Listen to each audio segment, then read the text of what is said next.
साथियों सलाम, नमस्ते, सत श्री अकाल और जय भीम जोहार। साथियों, माँ का सम्मान आप भी करते होंगे और माँ से ही बनती है मातृभाषा, जो हम बचपन से ही बोलते आए हैं, सीखते आए हैं। और उस भाषा में अगर पढ़ाई होती है तो बच्चा बहुत तेजी से चीज़ों को समझता है।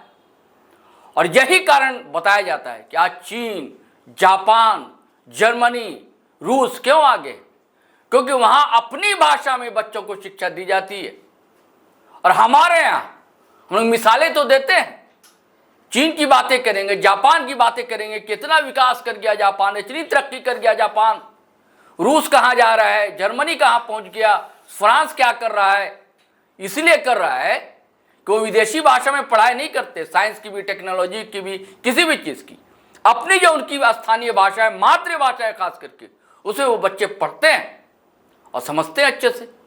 कोई भी व्यक्ति, भले मैं अंग्रेजी सीख जाऊं, मैंने मास्टर डिग्री अंग्रेजी से ली, लेकिन हमारी मातृभाषा अलग है, तो मैं पहले मातृभाषा में ही सोचता हूं, जब फिर ट्रांसलेशन करूंगा अंग्रेजी में।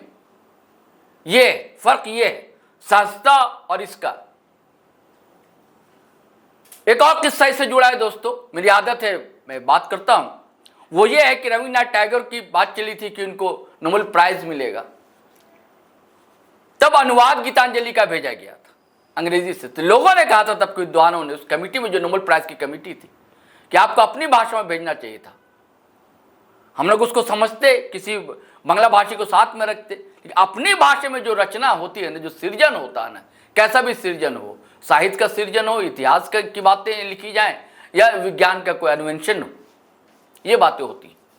और हमारे यहाँ झारखंड तो बन गया, और झारखंड बना था झारखंडी संस्कृति, भाषा, परंपरा के संरक्षण के लिए, लेकिन आज तक जो है यहाँ के बच्चों को उनकी भाषा में, यानी कि उनकी मातृभाषा में, उनकी क्षेत्रीय भाषा में पढ़ाई नहीं हो पाती। कहीं कहीं हो भी रही है तो किताबें नहीं मिल पाती। ऐसे ही एक मामला जेटेट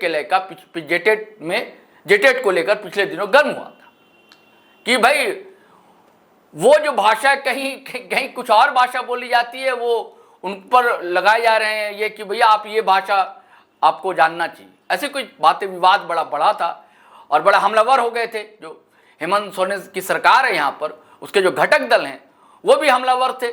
और राधा किशोर कांग्रेस के नेता हैं, वित्त मंत्री हैं अभी, उनके पलामू में किसी और भाषा को थोपा जा रहा था। लेकिन अब जो ताज़ा अपडेट कुछ और है दोस्तों, अब रिपोर्ट आ गई है। वहाँ के जो जिलाधिकारी वगैरह और अधिकारी होते हैं, उन लोग से रिपोर्ट मांगी गई थी, रिपोर्ट अब आ गई है। अब चलिए, अब सारी तस्वीरें क्या है होने जा रही है इसको हम समझते हैं। हमारे साथ हैं पॉलिटिकल एडिटर शैलेंद्र सिन्हा, वो सारी बारीकियों को समझते हैं और शुरुआत से इस मामले को देखते रहे हैं। शैलेंद्र जी, क्या ताज़ा मामला क्या है और क्या इसमें पेश था और अब क्या होने जा रहा है? देखिए, मुख्य रूप से जो पेच यही था इस पूरे मामले को कि जेटेट नियमावली 2025 का बनाया जाना है, और उसको लेकर के जैसे वो नियमावली अपने प्रारंभिक दौर में ही थी जी, क्योंकि लागू करने से पहले उस पर चर्चाएं होती है, अलग अलग विद्वानों की राय ली जाती है, विभागों की राय ली जाती है। तो उस दौर में ही जैसे ये नियमावली थी, तो उसके कुछ पत्र, जो नियमावली के कुछ प्रावधान ऐसे थे जो मीडिया में लीक हो गए थे, और उसको लेकर के काफ़ी बवाल मच गया था। जिसमें सबसे बड़ा बवाल ये मच गया था, जो शिक्षा विभाग ने जेटेट नियमावली में 2 तरह की भाषाओं का उसकी कैटेगरी निर्धारित की थी, एक स्थानीय भाषा के रूप में और एक जनजातीय भाषा के रूप में।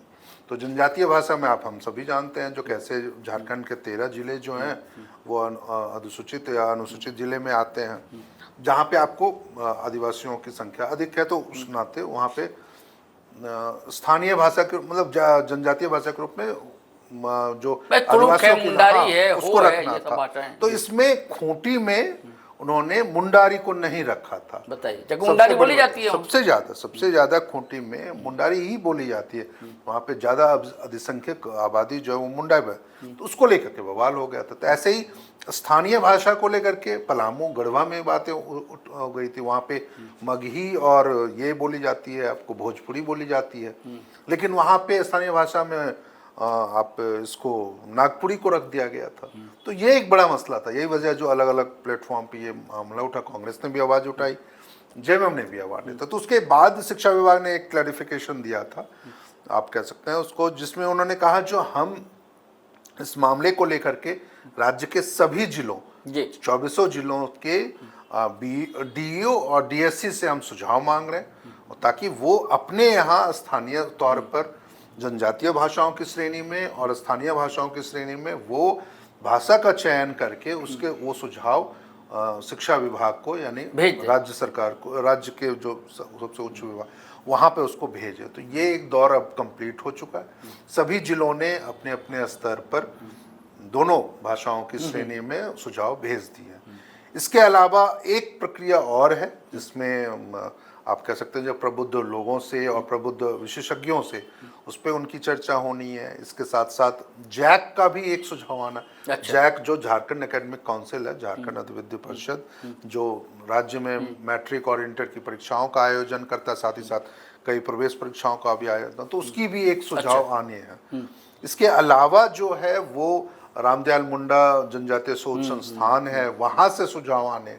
तो ये प्रक्रिया है जो नियमावली गठन हो रहा है, क्योंकि इसके तहत ही झारखंड में जो शिक्षक पात्रता परीक्षा है, जिसको आप टेट कह सकते हैं, जेटेट कहते हैं, हो नहीं पाती है, जो नहीं हो पाई है अभी, सिर्फ 3 बार ही अब तक 25 सालों में हो पाई है, तो उसका एक होना है। क्योंकि अभी देखिए, आपको भी मालूम, हमारे बहुत सारे दर्शकों को भी मालूम होगा, कई दर्शक तो जेटेट के लिए पिछले साल जो 2024 में परीक्षा के लिए आवेदन मंगवाया गया था, उसके अभ्यर्थी भी होंगे, उन्होंने अप्लाई भी किया होगा, तो उनको भी अब इंतजार है जो जेटेट परीक्षा का आयोजन कब होता है। क्योंकि कई विद्यार्थियों की उम्र लगातार बढ़ते जा रहे हैं, अपॉर्चुनिटीज उनके लिए नहीं हो पा रहे।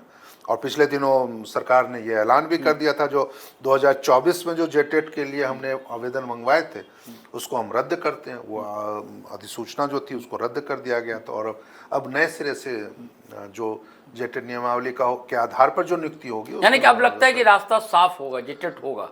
देखिए, पहला पड़ाव यदि आप इस मामले में आप जेटेट नियमावली के क्योंकि पहले तो नियमावली का गठन होना और उसको कैबिनेट की मंजूरी मिलनी है, और उसके आधार पर ही फिर आपको जेटेट के परीक्षा के आयोजन के लिए आप कह सकते हैं जो मतलब सार्वजनिक तौर पर आप ऐलान करेंगे, उसके बाद अब नहीं, ये जो अड़चन थी ये तो अब निकल गई। एक अड़चन तो दूर हुई है आपको, कि मान लीजिए जो अब जो सूची आ रही है उसमें अब ये कहा गया जो खूंटी के लिए जो डीएससी और डीओ ने वहाँ पे भेजे हैं सुझाव, उसमें मुंडारी को रखा गया। इसी तरह पलामू गढ़वा के लिए वहाँ पे ये भोजपुरी को और मगही को रखा गया। तो यानी जो मीडिया के नज़रिए से आप जिन जिन चीज़ों का आपत्ति देख रहे थे, तो वो चीज़ें उसमें ज़रूर रखी गई।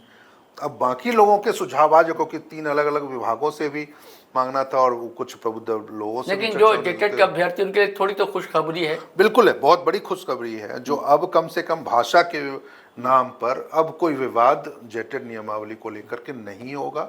और आप उम्मीद कर सकते हैं जो जल्द ही, या हम सभी भी उम्मीद करते हैं जो जल्द ही नियमावली का गठन हो और उसके साथ कैबिनेट उसको मंजूरी दे दे और नए सिरे से फिर वो शिक्षक नियुक्ति के लिए। देखिए साथियों, आप लोगों के लिए अच्छी खुशखबरी है, शैलेंद्र जी भी बता रहे हैं, जो जेटेट के अभ्यर्थी हैं, और आपने बताया ही कि 25 साल में ये तीसरा मौका था, ये भी हाथ से ना चूक जाए और कोई विवाद भी ना हो, किसी भी तरह का राजनीतिक विवाद भाषा को लेकर जो होता रहता है अपने झारखंड में, ये ना हो, क्योंकि लोगों की उम्र जा रही है।